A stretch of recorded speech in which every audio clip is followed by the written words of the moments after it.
Assalamualaikum sahabat Quran. Assalamualaikum sahabat Quran. Alhamdulillah sahabat kalian dimanapun berada, senang sekali, bahagia sekali saya bertemu lagi dengan sahabat kalian dimanapun berada. Bagaimana kabar bunda, sahabat Quran, kabar ayah, kabar sepupu, ponakan, jadi disebut semuanya. Jazakumullah khairan katsir bagi sahabat Quran yang selalu mendukung kami, mendoakan kami dan menonton YouTube kami, dan tonton terus apa-apa YouTube-nya, tonton terus videonya karena ada beberapa manfaat hari ini yang akan diberikan. Suaranya keras banget ya, ini tadi angin. Nah, alhamdulillah Allah berikan angin hari ini, jadi kita nggak kegerahan. Meskipun saya selalu kegerahan ya. Nah, hari ini saya mau berbagi apa sahabat kalian pun berada? Hari ini saya mau berbagi apa dengan sahabat kalian pun berada? Senang sekali, alhamdulillah Allah takdirkan selalu memudahkan juga. Allah memberikan sangat banyak manfaat untuk kehidupan kita sehingga bisa berbagi, bisa memberikan inspirasi juga untuk sahabat kalian dimanapun berada. Nah, hari ini saya akan memberikan tips dari beberapa pengalaman, dari beberapa cerita, dari cerita orang tua, dari semuanya, dari beberapa pengalaman. Saya akan memberikan informasi buat teman-teman nih. Apa ceritanya? Jangan lupa like, share, comment, dan subscribe. Nah, yang pertama itu saya akan memberikan tips tentang bagaimana sih caranya atau apa sih tipsnya untuk anak bisa menghafal sejak dini. Ini banyak pengalaman juga. Teman-teman ini justru sahabat Quran justru harus dimulai itu bukan pada saat anak sudah menjadi anak usia dini, tentu saja bukan pada saat anak-anak sudah keluar, tetapi untuk menjadi anak-anak kita mempunyai aset atau kita punya harta itu dilakukan pada saat sebelum hamil ya. Kita sudah harus sering tilawah juga gitu ya. Kita biasakan untuk tilawah, kita biasakan untuk punya target-target di rumah. Kemudian perbaguslah tilawahnya, perbaikilah bacaan tilawahnya. Setelah itu, nah kemudian pada saat kita sudah hamil, kita harus sering mendawamkan atau kita harus sering tilawah dengan bayi kita yang ada dalam perut kita gitu ya. Sering dibacakan dengan dilus-elus gitu ya. Karena bayi juga yang saya tahu, bayi juga masih mendengar suara ibunya, bayi mendengar suara ayahnya. Jadi kita banyakin tilawah, dan tilawahnya harus keras gitu ya, biar anak-anaknya mendengar gitu ya. Tilawah dari dalam perut yang pertama itu ya. Yang kedua, pada saat anak-anak lahirnya juga itu jelas ketika udah lahir kan banyak juga yang memakai itu kan audio atau speaker gitu ya. Sebaik-baik suara itu adalah ibunya gitu ya. Namun ketika ibunya nggak bisa karena kan lagi nifas, boleh pakai speaker 24 jam deh. Nggak harus keras-keras juga kalau sudah ini mah ya, karena mungkin waktunya tidur gitu boleh. Itu sering banget dijadwalkan untuk sering memperbanyak mendengarkan bacaan tilawah atau bacaan Al-Quran gitu ya. Kemudian setelah itu anak-anak setelah kita udah mulai edukasi atau pembelajaran dari mulai dia hamil gitu ya, masih dalam perut kita. Ketika dia mulai berbicara, ketika dia mau atau ketika dia tidur maksudnya, itu kan biasanya banyak sekali kalau kita sudah tahu itu kita harus sugesti pada saat anak kita mau tidur tuh masih matanya masih 3 menit 3 watt 2 watt gitu ya. Ayuna Soli gitu ya, Solina pintar hebat. Nah pada saat itu juga ataupun belum 5 watt 3 watt 2 watt gitu ya, anak-anaknya kita bukan hanya dengan dongeng gitu ya, tapi tilawah sambil garuk-garuk. Kalau anak yang masih nenenin gitu ya, masih 3 bulan 2 bulan, itu bobonya tuh sambil bacain ayat-ayat Al-Quran, mungkin juz 30 biasanya. Dari 0 bulan sampai 6 bulan atau belum empasi gitu ya, itu juz 30 full. Itu juz 30. Jadi kalau surat An-Naba itu hari apa, An-Najat hari apa, atau An-Naba nih seminggu ini gitu ya. An-Najat seminggu ini, minggu kedua itu dari mulai lahir gitu ya. An-Najat minggu ini, minggu ketiga otomatis ya mamanya Abasa minggu keempat gitu ya. Itu selama 6 bulan tuh juz 30 gitu ya. Nah terus aja ketika kalau kita yang belum hafal, belum mampu untuk membacakan langsung, boleh pakai speaker, boleh pakai dari HP juga boleh. Itu juz 30. Nanti setelah 6 bulan itu ditambahkan 2 bulan itu juz 29, terus dewamkan karena udah terbiasa anak-anaknya. Nah sudah mulai mau bicara nih 1 tahun ya, Tadi kan 7 bulan, tadi 6 bulan, kemudian ditambah 2 bulan, 7 udah 9, 2 bulan, kemudian 28 juga 3 bulanan, 2 bulanan, terus gitu ya.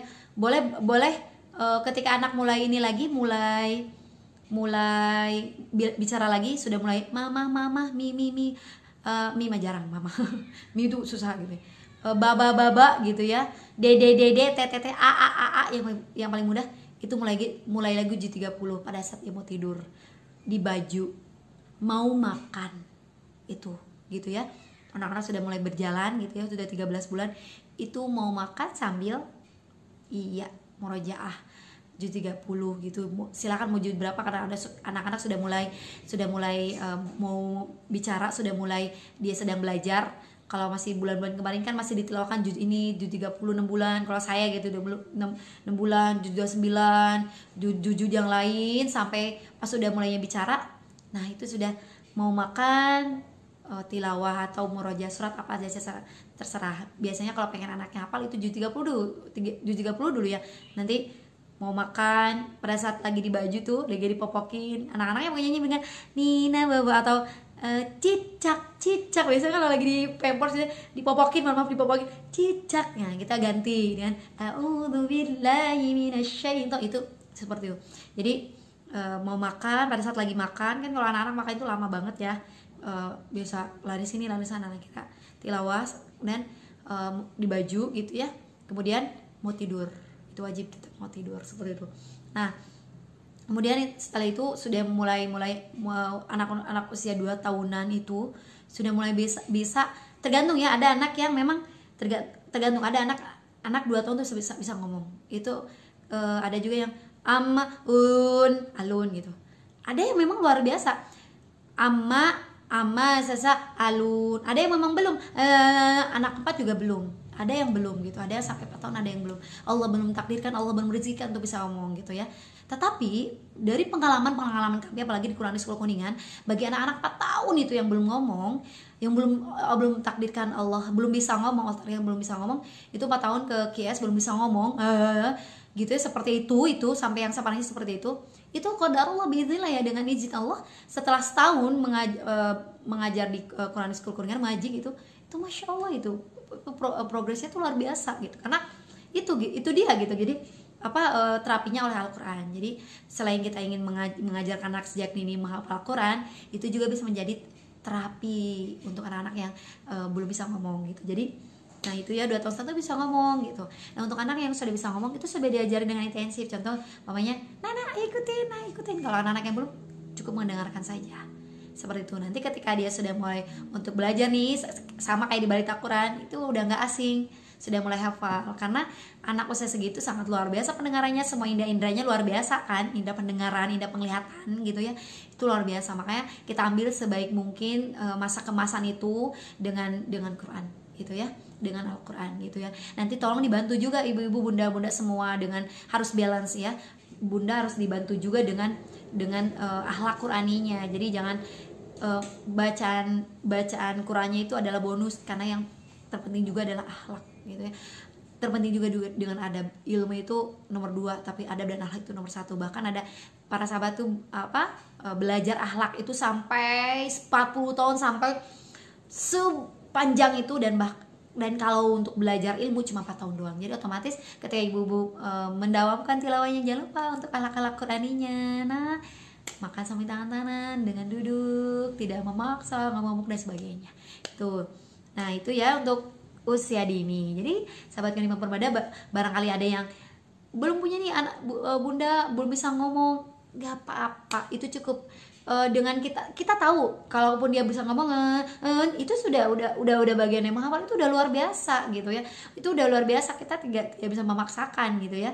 Dan bagaimana kalau yang kesana kemari anaknya, itu juga bagian dari proses pembelajaran, dari pembiasaan baik, nggak apa-apa kemana-mana. Tetapi luar biasa bunda, ketika kita secara tidak sengaja dengar, itu dia pasti hafal, masya Allah. Dari pengalaman kami di Baitul Quran, yang anak-anaknya yang nggak pernah duduk gitu ya, duduk hanya 5 detik pokoknya, luar biasa banget. Ketika kita murojaah gitu ya, tes itu kita nggak ada tes gitu, kita bahasanya itu murojaah gitu, murojaah besar, yaitu murojaah di akhir semester.